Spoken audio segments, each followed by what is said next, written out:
साथियों, जय हिंद, जय भारत, वंदे मातरम। मैं आपका साथी वेटरन ओम प्रकाश जाजड़ा, जैसलमेर से। साथियों, आज के मंथन में दो तीन विषय हैं। एक वही जो अभी भ्रामक प्रचार चल रहा है अपना कम्यूट का। मुझे लगता है कि बहुत सारे साथी जाके कोर्ट के अंदर फीस भरेंगे, इसमें कोई शक नहीं है, क्योंकि रिकॉर्ड में एक ऐसा चिट्ठी निकाला, जवाब देते टाइम इंग्लिश का जो मीनिंग निकलता है, लास्ट में एक दो लाइन ऐसी लिख दी, तो वो लाइन, हम तो लकीर के फ़कीर हैं, कभी समझेंगे तो नहीं उस चीज़ को, लेकिन हम अपना सर है जो ज़रूर उसमें बीच में दे देंगे। और अब ये तय मानिए कि संगठन में बहुत दलाल खड़े हो जाएंगे। मैं दलाल ही बोलूँगा, क्योंकि अगर उनको वास्तविकता पता होती कि ये मैटर क्या है क्या नहीं है, तो मतलब वो ऐसा काम नहीं करेंगे। लेकिन उनको पता है कि भी ये आसानी से हमारे झांसे में आ जाते हैं और आ जाएंगे और आराम से पैसे लो। अगर एक बंदा 5,000 रुपये भी लेता है और 1,000 आदमी इकट्ठा कर लेता, तो आप सोच लो, बहुत है, ठीक है ना। अब तो यहाँ तो कम्यूट वाले कम से कम 15-16 हज़ार होंगे, तो 3-4 दलाल उठ गए, 5 उठ गए, 10 उठ गए, अगर 1,000 भी इस हिस्से में आ गए तो भी वो लखपति करोड़पति बन जाएंगे। जबकि जब मैंने पहले भी अपने ऑन सर्विस भी जब मेडिकल वालों को पहले निकाला था आर्मी से, तब भी मैंने अपने लोगों को जो मेरे पास आते थे एज ए एडवोकेट, मैंने किसी को भी कोर्ट में जाने की सलाह नहीं दी। हमने यही बोला कि एक या दो बंदा जो भी लीडिंग केस बनेगा सुप्रीम कोर्ट का, अगर तो सुप्रीम कोर्ट का लीडिंग केस बन गया तो वो जाके गवर्नमेंट की पॉलिसी बनेगी, गवर्नमेंट की पॉलिसी बनेगी तो अपने आप सब बन जाएंगे। ये जो चीज़ें बात रिकॉर्ड कर रहा है वो एफटी वाली बात कर रहा है, एफटी वाला ऑर्डर की बात कर रहा है कि आप लेके आ जाओगे तो वो रिकॉर्ड मान लेगा। नहीं, आप है जो जाइए, कोई बात नहीं। मैंने आपको एक चीज़ विस्तार पूर्वक बताई थी, 2 वीडियो निकाले थे इसके ऊपर, और जिसमें मैंने अपने लिए बताया था कि जो हमारा 15 साल के लिए जो हमारा इसमें इंटरेस्ट लगता है वो टाइम सीरीज के हिसाब से लगता है। यानी कि जिस दिन आपको ये पैसा क्रेडिट हुआ है उसके 15 साल बाद में उस पैसे की वैल्यू क्या होगी, उस वैल्यू को स्टैटिक मैथमेटिक्स के फॉर्मूले से निकाल के ब्याज का निर्धारण किया जाता है। अगर उसी ब्याज को 12 साल में अगर वो वसूल करती है गवर्नमेंट, तो जो हम कम्यूट 50% भरते हैं, तो जो किस्त होती है वो 50%, जो आपकी पेंशन की जो 50% किस्त है वो ज़्यादा हो जाएगी। तो वहाँ टर्म्स और कंडीशन आपस में टकरा जाएंगे। इसलिए उस टाइम पीरियड को एक्सटेंशन जब करते हैं तो वहाँ पर वो 8%, जैसे 12 में फिक्स करेंगे तो आपकी किस्त ज़्यादा होगी, और किस्त ज़्यादा होगी तो हमारा टर्म्स कंडीशन मेल नहीं खाएंगे, तो वहाँ पर आपकी जो 50% दी तो किस्त आपकी ज़्यादा हो जाएगी, क्योंकि लमसम आपका 8% ही जाता है। लेकिन जब 15 साल तक जाएगा तो आप सोचो कि जब टाइम पीरियड आगे हो गया है, ठीक है ना, तो वो आपका है जो 4.75 यानी कि 5% के अंदर में सबका ब्याज बैठता है। मैंने सभी का निकाला हुआ है, निकाल के कई लोगों ने जो मांगा है मैंने उनको भेजा भी है, आप भी निकाल सकते हो। जिसको है इस वीडियो को देख के मेरा नंबर व्हाट्सएप का 7587523735 7587523735। आप सिर्फ अपना कम्यूट की अमाउंट भेज दीजिए कि ये मेरा कम्यूट है साहब, और इसके अंदर है जो मेरा मतलब परसेंटेज क्या लग रहा है, आपको एग्जैक्टली मैं आपको फॉर्मूले के साथ भेज दूंगा। अब रही दूसरी बात, मैंने एक बार बोला है कि साहब केंद्र सरकार में, राज्य सरकारों में अलग अलग रेगुलेशंस है। पेंशन पॉलिसी हमारी 2008 सेंट्रल गवर्नमेंट की अलग है, तो हर स्टेट की अलग है। स्टेट किस हिसाब से अपने रेवेन्यू को मैनेज करता है, सेंटर सिर्फ उसको कुछ हिस्सा देता है, लेकिन बाकी तो रेवेन्यू मैनेज तो स्टेट करता है। जैसे स्टेट की अपनी मर्जी पॉलिसी वो वैसे चलाए, उसमें केंद्र दखल देता नहीं है। अब यहाँ पर ये कि हम आते हैं केंद्र के अंदर, तो जब सारे स्टेट 61 साल के बाद में 76 साल तक का 15 साल वाले अगर 12 साल के लिए दे देंगे, जबकि उसमें जो 61 साल के बाद में 75 साल 76 साल तक 50% आदमी भी जीते नहीं है, तो वो रेवेन्यू भी गवर्नमेंट को वापस नहीं जाएगा, किस्त भी नहीं जाएगी और वो ख़त्म भी हो जाएगा। तो वो नुकसान तो गवर्नमेंट को है। और गवर्नमेंट में क्या है, नेता को क्या है, ठीक है ना, नुकसान उस स्टेट के फाइनेंस डिपार्टमेंट को है, उस स्टेट को नुकसान है। अभी यहाँ जो सेंटर में ऐसा होगा तो जो भी होगा वो सेंटर को नुकसान होगा। आपका, मैंने एक बात बताया कि आपका 1 रुपये का 71 पैसे 15 साल में ब्याज जाता है, और जबकि बैंक में जब आप डिपॉजिट करते हो तो 8 साल में आपका दुगुना हो जाता है, यानी कि 1 रुपये का 1 रुपया हो जाता है। अगर किसी को डाउट है तो टाइम सीरीज ब्याज को आप पढ़ें, जो कि हमारे कम्यूटेशन में लगता है। तो क्या होता है कि आप खुद देख लीजिए कि बैंक में जब हम जाते हैं तो बैंक में जब हम एफडी करते हैं तो 8 साल में वो मैच्योरिंग हो जाता है, चलो 9 साल में हो जाता है, ठीक है ना। लेकिन यहाँ 15 साल में 71% यानी कि मतलब 1 रुपये का 71 पैसा उसको वसूल हुआ है। तो आप सोचिए कि 1 रुपये का 1 रुपया भी उसको ब्याज नहीं पहुंचा है, आपको वो 15 साल पहले सारा अमाउंट दे दिया गया है। अब कई लोग हैं जो 12 साल पे ही जो लिया है उसको 12 साल में भाग दे रहे हैं, भाग दे रहे हैं कि भाई हमारा तो 12 साल में पूरा हो जाता है।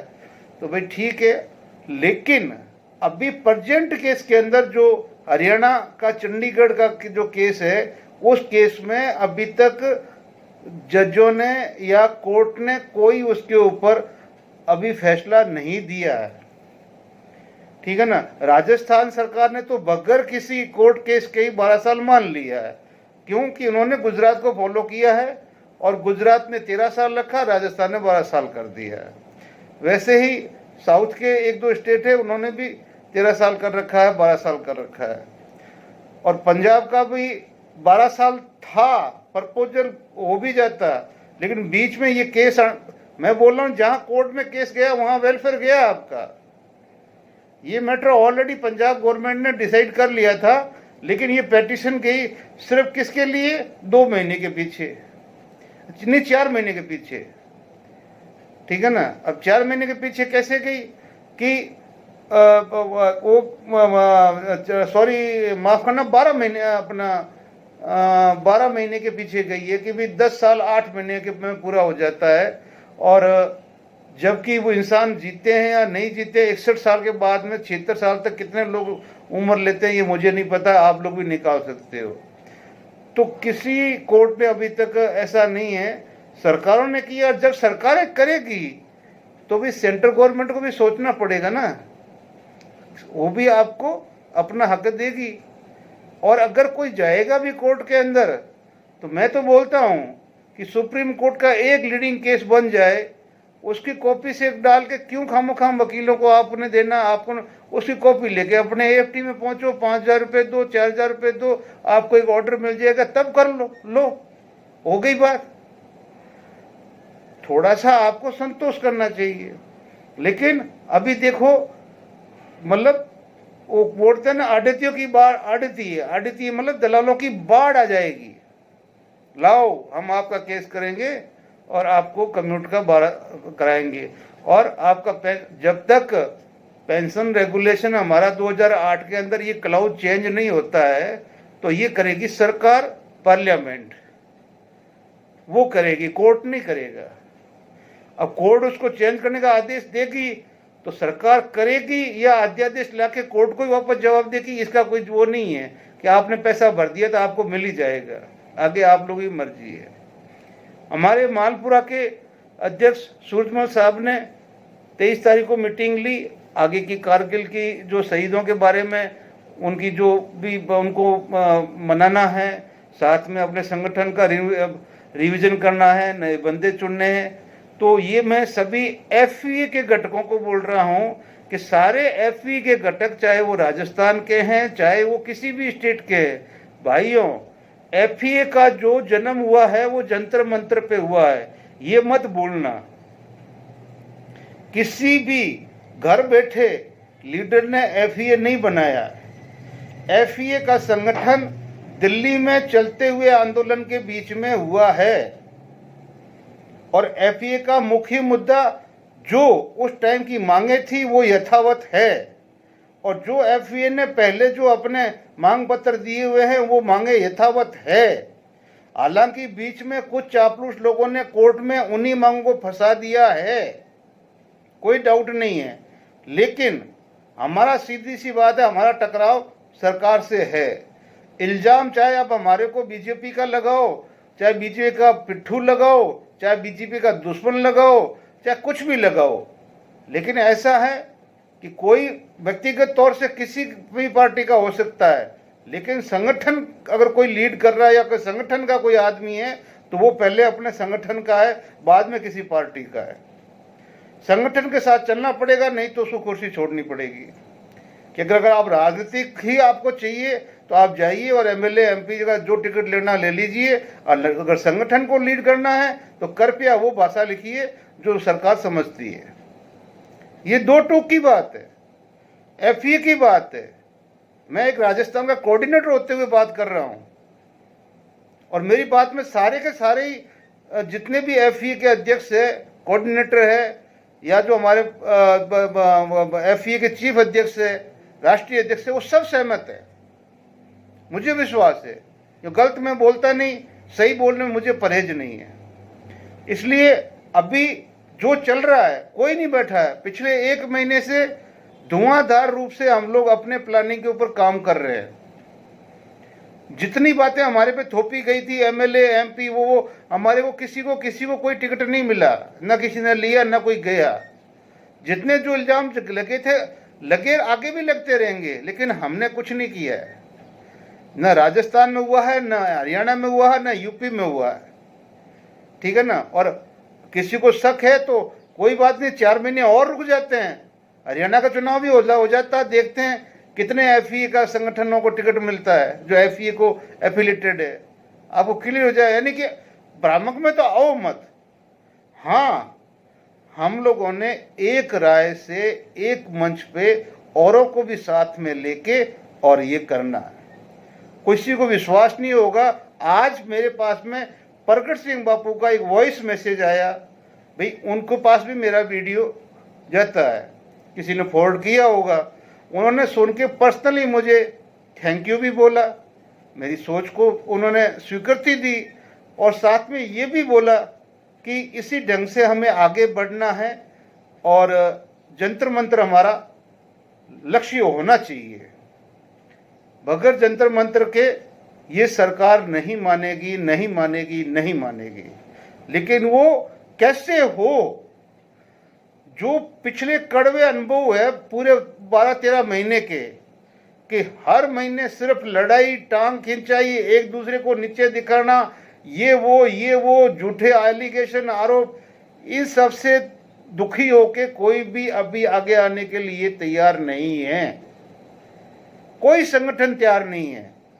लेकिन एफईए, क्योंकि आपका जन्म जंतर मंतर में हुआ है, तो चाहे देर आए दुरुस्त आए, एक दिन तो जंतर मंतर पे जाना ही है, अगर सरकार नहीं मानती है तो।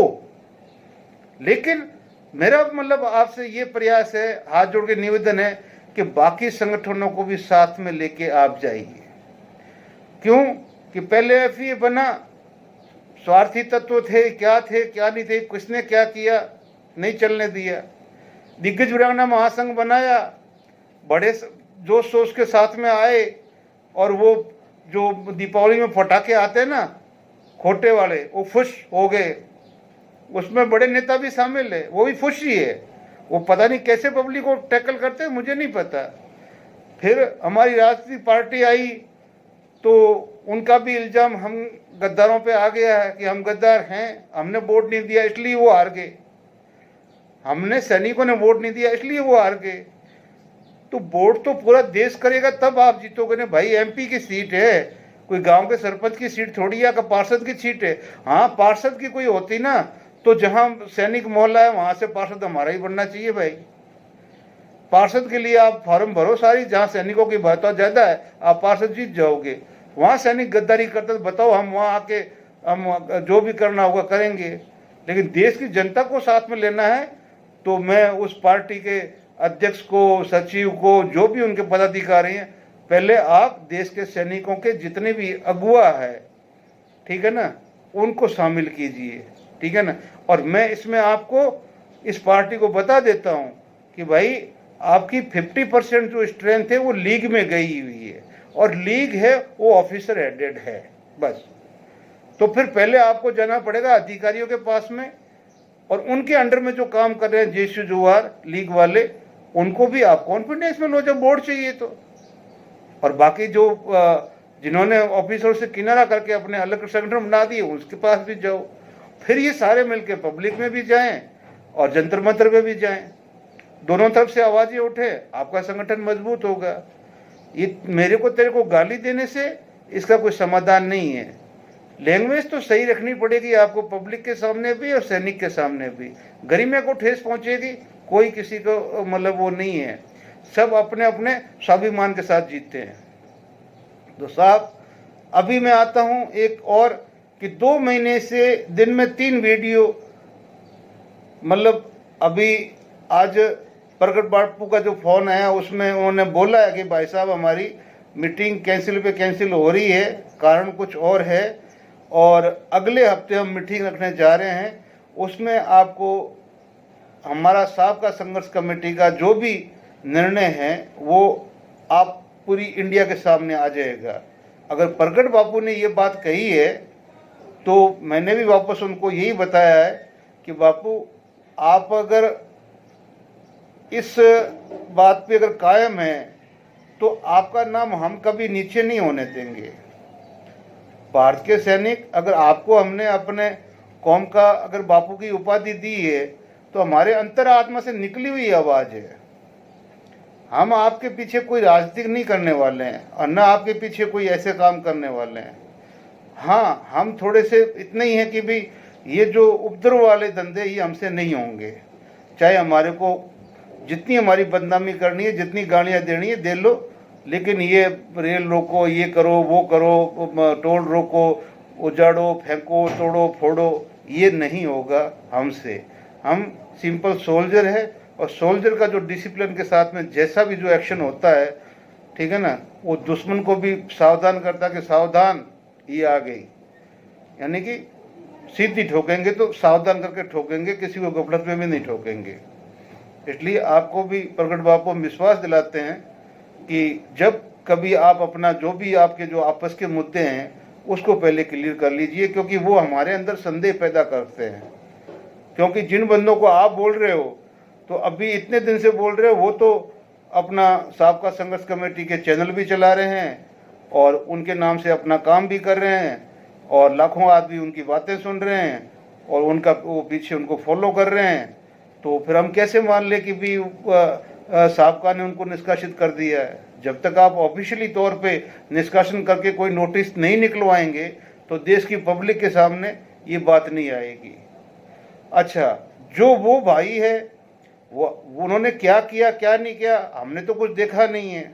जब आप कोई न कोई प्रूफ के साथ ही वो उनको करोगे भी हमने इसलिए इनको आउट किया है, अब आउट किया है तो फिर हम भी बोलेंगे भैया गलत करने का नतीजा गलती होता है, अब भुगतो भाई, ठीक है ना। अब किसकी क्या गलती है?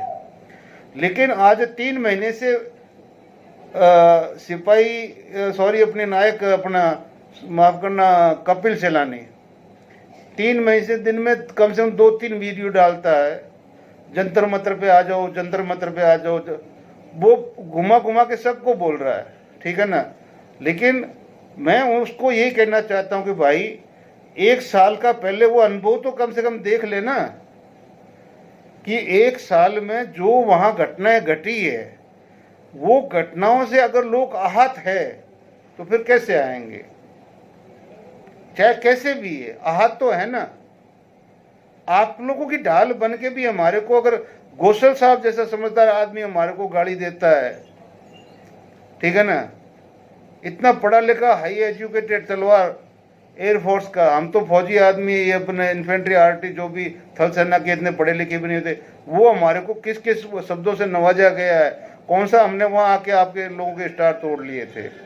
लेकिन किसी भी बंदे को आप लोगों ने बख्शा नहीं है। तो ऐसा है कि जैसा हम करेंगे वैसा हम काटेंगे, जो बोएंगे वही काटेंगे, ठीक है ना। आम बोओगे तो आम खाओगे, मिर्ची बोओगे तो मिर्ची आएगी। तो मुझे माफ करें, सच्चाई यही है। अब साहब क्या आपके बीच में क्या, ये हमें पता नहीं है, लेकिन जहां तक अंदरूनी जो आप हमारे को वो चीज बता रहे हैं, तो वो जो मामला है कोई चंदा पैसे का ही है। अब बात यहीं पर फिर आ जाती चंदे पैसे वाली, ठीक है ना। तो या तो कुछ तरीके से हिसाब किताब तो होना ही चाहिए। आज छोटे से छोटा संगठन अपना ऑडिट करवाता है, आप भी अपना पैसा हिसाब किताब से रखना। आपका जो खजांची है, ठीक है ना, सुखदेव साहब, उसने तो बड़े बड़े खुलासे किए भाई। अब खुलासे की तो गलत वो भी नहीं है, वो भी अपना रिकॉर्ड लेके बैठा हुआ है। तो मेरा कहने का मतलब यही है कि भाई आप भी जंतर मंतर की मांग कर रहे हो, तो फिर आप उन लोगों से कीजिए, कॉन्फिडेंस में लेके कीजिए। अब लोगों का कॉन्फिडेंस कैसे जीत पाओगे वो देखो। कॉन्फिडेंस जीतने के बाद में, क्योंकि संगठन में शक्ति है। यही बोला है ना कि नींबू एक होता है, वो कढ़ाई पूरे को फाड़ देता है, तो भाई बहुत है ना। जब तक हम संगठित नहीं हो गए, हमारा दूध फटा का फटा रहेगा। न हम राजनीति में कामयाब होंगे, न जंतर मंत्र में काम होंगे, न हम समाज में काम होंगे, न हम एक सर्विसमैन किसी भी सोसाइटी में हम कामयाब होंगे। असफलता हमारे आगे है, ठीक है ना। बाकी लोग हमारे को, यानी हमारे भाइयों को, वही ऊपर चढ़ा चढ़ा के और कोर्टों में फीसें लेके जेबें भर के लेके चले जाएंगे, और वो सारे के सारी मांगे फंस जाएगी और बाकी कुछ नहीं मिलने वाला। जय हिंद, जय भारत। मिलते हैं अगले वीडियो में। साथियों जय हिंद। ये एक रिकॉर्ड की चिट्ठी है जो कि किसी हवलदार जी ने लिखी है, जिनका नाम है काले शिवानी बापू शिवाजी, और इन्होंने अहमदनगर के द्वारा सोल्जर बोर्ड के थ्रू भेजी थी, और सोल्जर बोर्ड ने स्पर्श को भेजी थी, और स्पर्श ने है जो आगे एज ए इसको पेटिशन मानते हुए इसको रिकॉर्ड ऑफिस को भेजा था। रिकॉर्ड ऑफिस ने क्लियर इसके ऊपर पैरा 163 और पेंशन रेगुलेशन 2008 का हवाला देते हुए बता दिया कि भाई ऐसा कोई प्रोविज़न नहीं है। और मुझे लगता है कि ये जो फॉर्मेट एक बार किसी ने डाला था ना ग्रुपों में, उसी फॉर्मेट का असर है कि अभी मतलब वो फॉर्मेट के लोग मानेंगे नहीं, वो फॉर्मेट का कोई भर के और अब भेजने शुरू कर देंगे। लेकिन रिकॉर्ड ने तो यहाँ क्लियर किया हो कि बाकी पेंशन रेगुलेशन जो बोलेगा वही करेंगे ना। इस लेटर का असर क्या होगा कि अभी बल्ले बल्ले हो गई है बिचौलियों की, क्योंकि इसके अंदर नीचे की 2 लाइनें हैं वो गजब की लिख दी उन्होंने कि भाई आगे भी जो कोर्ट केस करके जीत के आएगा हो सकता है कि उसके लिए लागू हो जाए, और बाकी ये जो जब मतलब वो नहीं है। यानी कि इस लेटर की जो भाषा है वो कोर्ट की तरफ डायरेक्शन देने वाली है। यानी कि कोई पेटिशनर कोर्ट से ऑर्डर लेता है तो उसका हम कर सकते हैं, अदरवाइज जब तक गवर्नमेंट इस रेगुलेशन में चेंज नहीं करेगी तब तक सब सैनिकों के लिए अलाउड नहीं होता है, और न ही आज किसी के लिए है और न इस सैनिक के लिए भी है, ठीक है ना। तो मैं इसका आगे वीडियो में आपको आगे और विस्तृत रूप से बताऊंगा। जय हिंद। साथियों ये सूचना मैं दे रहा हूं कैप्टन सूरजमल साहब ने दिया है, जो कि हमारे राजस्थान के कोटा बूंदी मतलब संभाग के एक संगठन के अध्यक्ष है, और जिसमें इन्होंने मतलब एक बताया कि 23 जून को हमारी संस्था ने मीटिंग की, बहुत ही अच्छे साधारण वातावरण में खंडेलवाल धर्मशाला शहीद स्मारक के नज़दीक में हुई है। इस मीटिंग में सूबेदार शिवाजी राम साहब और श्री राम जी रामलाल जी जब्बार साहब और रामचंद्र साहब, रामलाल साहब, भंवर सिंह जी, और जिनका भी नाम रह गया वो बुरा न माने, गिरिराज जी पूरी शिवराज जी, इन कई लोगों ने हिस्सा लिया और बहुत ही अच्छे वातावरण में मीटिंग हुई, और सभी ने अपने और अच्छे अच्छे सुझाव भी बताए, और जिसमें आने वाली 26 जुलाई को कारगिल विजय दिवस पर बड़े ही उत्साह और धूमधाम से मनाने के बारे में सब ने सहमति दिखाई। और अगली 7 जुलाई 2024 को इसी खंडेलवाल धर्मशाला में सुबह 11 बजे कारगिल दिवस के बारे में और साथ ही हमारे संस्थान की नवीन कार्यकारिणी के गठन के बारे में सबने सुझाव। और दोस्तों, नवीन कार्य का गठन होना बहुत ही अच्छी बात है हमारी संस्था के लिए, आपके सबके लिए। हमारे लिए काफ़ी समय हो गया कि हमारी संस्था की नवीन कार्यकारिणी का गठन नहीं हुआ है। तो 7 जुलाई को आप लोग ज़्यादा से ज़्यादा संख्या में पधार कर बेहतरीन कार्य का गठन हो, कामयाब हो, काम करने वाले लोगों को आप लोग शामिल करो, उनका अच्छे से चुनाव करो और इस सही से स्मारक और हमारी संस्था को आगे ले जाने वाले कार्य करने का मजबूत गठन 7 जुलाई को ही हम सब लोग जो हमारी संस्था के लिए सालाना फीस रखी हुई है उसको भी हम 7 जुलाई को जमा करेंगे। आप लोग सब ज़्यादा से ज़्यादा संख्या में आएँ, पधारें। आप नहीं आ पाते हो तो अपने हिस्से की फ़ीस दूसरे के हाथों में भेजें, आसपास की 10 सैनिकों को आप कलेक्ट करें। यानी कि ये संस्था अपना जो सालाना फीस है वो भी अपना लेती है। और ये संस्था, मैं इनसे पर्सनल भी मिल चुका हूँ और इनका बहुत ही एक मतलब समझ लो कि फौज के हिसाब से बहुत ही डिसिप्लिन रूप से इनका संगठन चलता है। और इन्होंने शहीद स्मारक भी अभी पेंशन आने के बाद में पिछले 1-2 साल में बनाया है और सरकार से ज़मीन भी के हिसाब से ली। वो सारी बातें इस संगठन की। अब ये FEA का एक घटक है।